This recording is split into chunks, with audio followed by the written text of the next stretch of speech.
Salut et bienvenue sur Anakaland. La seconde partie de Rebel Moon est enfin disponible sur Netflix. La dernière création de Zack Snyder, que nous étions très nombreux à attendre depuis la diffusion de la première partie fin décembre, était un petit régal pour tout bon fan de science-fiction. Malgré encore quelques petits défauts d'écriture qui persistent d'après moi. Mais pas d'inquiétude, je vous en parle très vite dans cette analyse avec spoiler. Alors sans perdre plus de temps, abonnez-vous et commentez la vidéo avec votre avis. Qu'avez-vous pensé de cette conclusion à Rebel Moon? Était-ce à la hauteur de vos attentes? Et tant qu'à faire, quelle partie avez-vous préférée? Même si en vrai c'est le tout qui forme une saga épique de qualité. Likez et partagez la vidéo, ça ne serait pas de refus. Car avec la modif de l'algo de YouTube il y a 15 jours, c'est à nouveau très compliqué de ne pas tomber dans les abysses. Bref, merci d'avance pour votre soutien, et c'est parti pour Rebel Moon partie 2, l'entailleuse.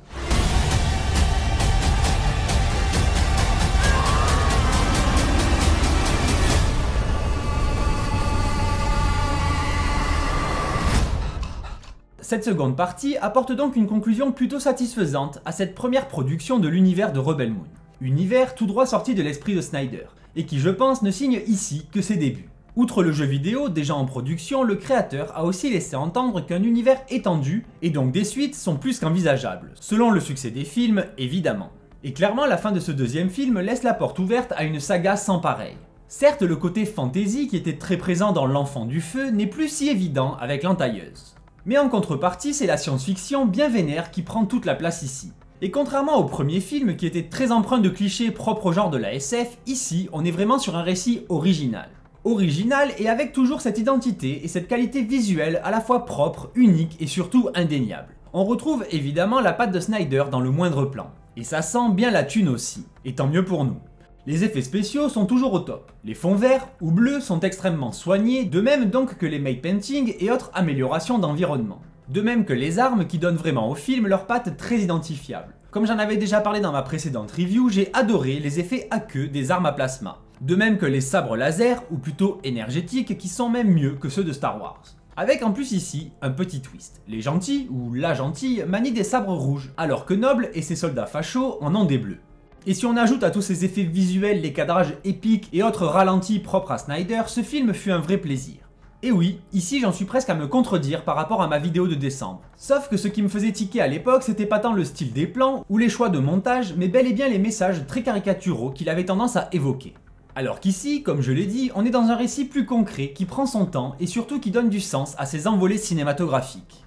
Et très rapidement, pour ce qui est du casting, les acteurs sont toujours aussi convaincants. Voire même plus, vu qu'ils sont encore plus profonds ici. Et même Sofia Boutella, que j'avais trouvé très coincée, très mono-émotionnelle dans la première partie, un peu comme moi dans cette précédente vidéo, elle s'avère finalement bien plus crédible là aussi. Donc jusque là, tout va pour le mieux. Ce second film s'ouvre sur un résumé très rapide de moins de 2 minutes des événements du premier volet, qui au final est largement suffisant pour comprendre tout ce que le film précédent avait à raconter.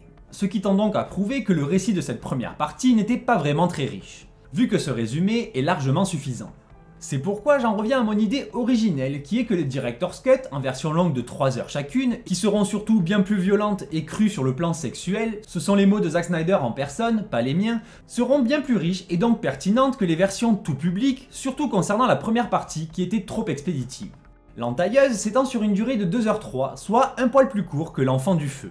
Et pourtant, son récit, selon moi, prend bien plus son temps pour poser son histoire. Et surtout, ses personnages.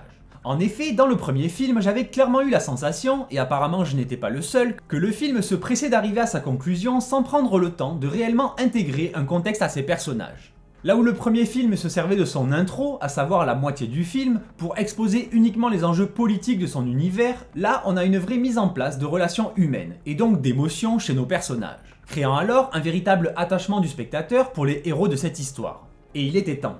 Car dans Enfant du Feu, c'était un peu « Et tu veux venir mourir contre un peu de céréales? On est 50 armés de pelles et de pioches contre des milliers. » Et en face, c'était « Ok, c'est parti, allons nous faire buter. » Sans réelle raison valide, même si oui, je sais que c'était implicite. Mais tout de même, c'était vraiment trop léger à mon goût.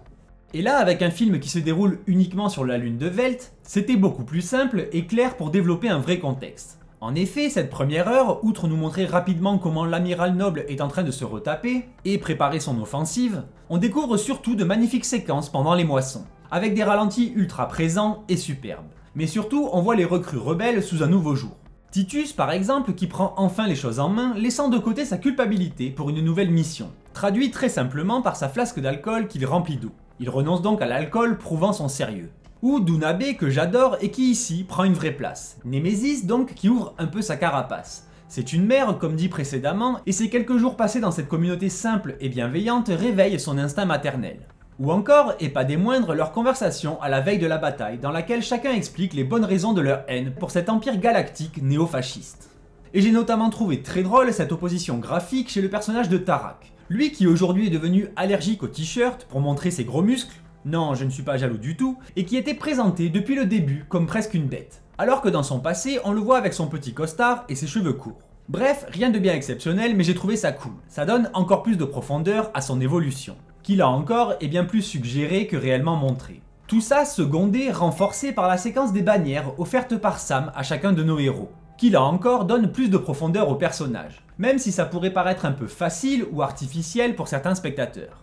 Et tous ces flashbacks, ainsi que celui de Korra avec la mort de la famille royale, rendent donc ce film bien plus clair et prenant que le précédent. Mais encore une fois, ce n'est pas une suite, mais une seconde partie, donc il fallait attendre avant d'avoir la vision globale du film.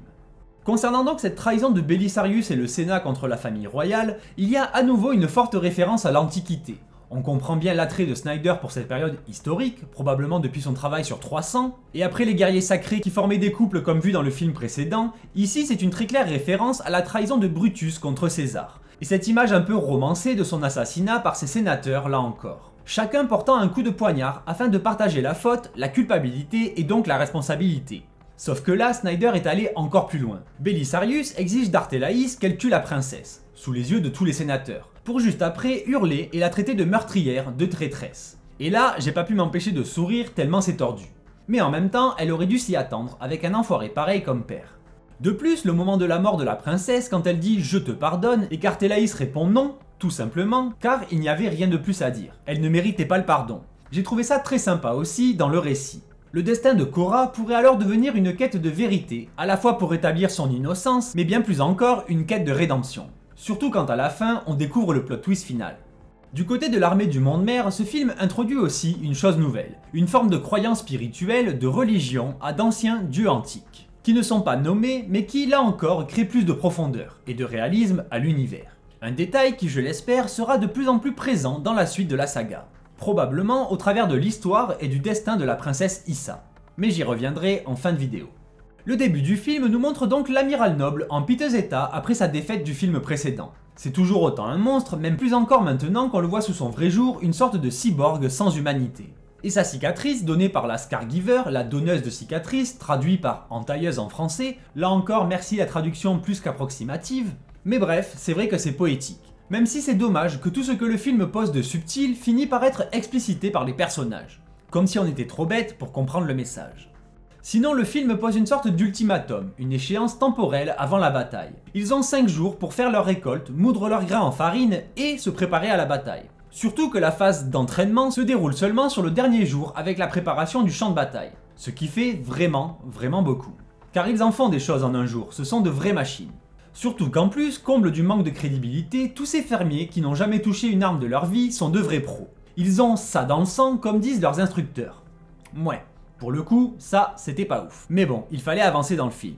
Mais le plus intéressant c'était de voir le retour de Jimmy le robot qui observe de loin tout ce qui se passe. Et l'impatience de le voir se révéler dans toute sa gloire était grandissante. Et perso, je trouve qu'on a été servi avec sa séquence à la Superman quand il défonce tout le monde à lui seul. Un vrai petit kiff de fanzouz.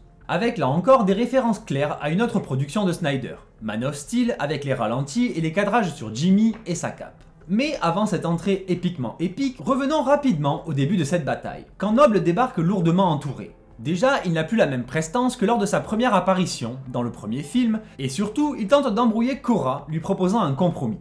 Si elle se livre, peut-être qu'il épargnera le village. Mort de rire, genre on va le croire, ce gros psychopathe. Mais Korra, elle, est vraiment crédule, et elle est prête à accepter ce sacrifice. Sauf que le village, en la personne de Gunnar, qui en est le cœur, refuse et préfère entrer en guerre. Car elle est l'une des leurs. Et là encore, c'est très classe, l'intervention de Gunnar est bien stylée comme on pouvait l'espérer. On passe à ça du ridicule, mais non, ça claque.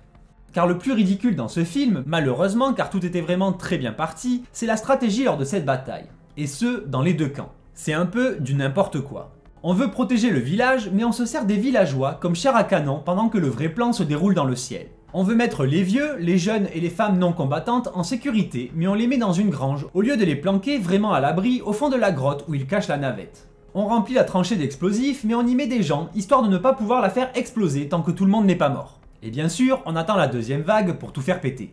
Ce qui donne donc une stratégie pas ouf du tout. Après oui, les rebelles sont en difficulté au début, ça crée plus d'enjeux et de tensions ainsi, mais même les super combattants se font déborder, comme Nemesis qui est une épéiste hors pair qui défonce des araignées aliens géantes en 1v1, mais perd contre quelques soldats d'élite. C'est un peu décevant. Même si c'est mignon de voir le gamin prendre sa défense. Et autre truc un peu décevant, c'est le coup du canon du vaisseau amiral. Noble ordonne de bombarder le village et son commandant lui fait remarquer qu'ils ont des troupes au sol. Et l'amiral décide aussi que le blé qui était tout l'enjeu depuis le début ne sert plus à rien. Dans ce cas, pourquoi avoir hésité à les détruire avant? Et donc, il ordonne de bombarder ses hommes pour avoir moins de bouches à nourrir. Donc là, ça ne change pas, c'est une grosse saleté. Mais ça met tellement de temps qu'au moment où ils vont tirer, Jimmy a déjà fait son carnage et donc il n'y a plus de soldats dans le village. Donc la tension créée par cet ordre inhumain n'est plus présent au moment où ils vont tirer. Mais heureusement, le plan de Cora se met en route. Et le final dans le vaisseau qui se crache est plutôt énorme, donc on peut pardonner ces lacunes d'écriture. Encore une fois, un peu comme dans le film précédent, Zack Snyder propose un univers très riche et crédible, avec une réalisation proche de la perfection. Sauf que les détails de l'écriture sont bâclés au profit du grand spectacle. Et oui, certes, il n'est pas le seul à faire ça, mais c'est dommage car on était vraiment proche de la perfection sur Rebel Moon. Et enfin, comme je l'avais deviné dans ma review précédente, les rebelles dirigés par la sœur Bladax arrivent pour nettoyer le champ de bataille des derniers soldats, vaisseaux et chars après la chute de l'œil du roi. Et ils arrivent vraiment au dernier moment. Un peu plus tard, et ils n'auraient même pas été dans le film. Puis le pire, c'est qu'elle ose prendre la parole et leur faire un discours sur l'honneur et la mémoire des combattants tombés. Mais d'où elle sort celle-là? Elle vient d'arriver juste quand ils ont fait tout le boulot pour se faire acclamer. Alors que bon, elle était pas là avant quand ils avaient vraiment besoin d'elle. Mais évidemment, ce petit moment de calme après la tempête soulève la question du « et après ». Concernant le village, ils disent vouloir reconstruire et reprendre leur petite vie pour les 100 prochaines années. Pourquoi pas? Mais si j'étais à la place de Belisarius et compagnie, Veld serait le premier endroit que je raserais après coup. Leur armée s'est fait ridiculiser par des paysans et ça ne peut rester impuni. Mais non. Donc, ok, tant pis, et à ce niveau-là, on peut aussi se demander pourquoi ils se sont rebellés. Ils auraient pu laisser leur récolte et partir loin, se cacher. Ainsi, Noble au pire aurait rasé le village et puis il serait reparti. Sans victime, vu qu'il n'allait pas raser une planète, ou une lune dans ce cas-là, qui produit de la nourriture. Donc, indispensable. Mais bref, là, je cherche la petite bête. Et surtout, cette fin ouvre l'univers sur une suite évidente. Donc déjà, il faut espérer que ce film sera aussi un succès, une suite qui mettra en jeu la recherche de la princesse Issa, et donc, comme je le disais plus tôt, de son destin. Accompagné sûrement de réponses sur sa magie de lumière qui l'avait notamment protégée de la mort. Mais pour ça, il faudra patienter un bon moment. En conclusion, une deuxième partie qui a envoyé du pâté pour Rebel Moon, et qui réussit malgré tout à donner de la profondeur à ses protagonistes. Donc c'était possible. Alors, à chaud, après ce premier visionnage, c'est une réussite, il me semble. Ce qui rend Rebel Moon, dans sa globalité, avec ses deux parties, un film digne de trôner dans les annales de la science-fiction. Mais vous, qu'en avez-vous pensé? N'hésitez pas à vous exprimer dans les commentaires, en plus ça aide un peu pour les stats, donc c'est tout bénef. Voilà, merci d'avoir suivi cette vidéo, likez et partagez, comme toujours ça fait très plaisir. Et je vous dis à très vite sur Anakaland. Bye!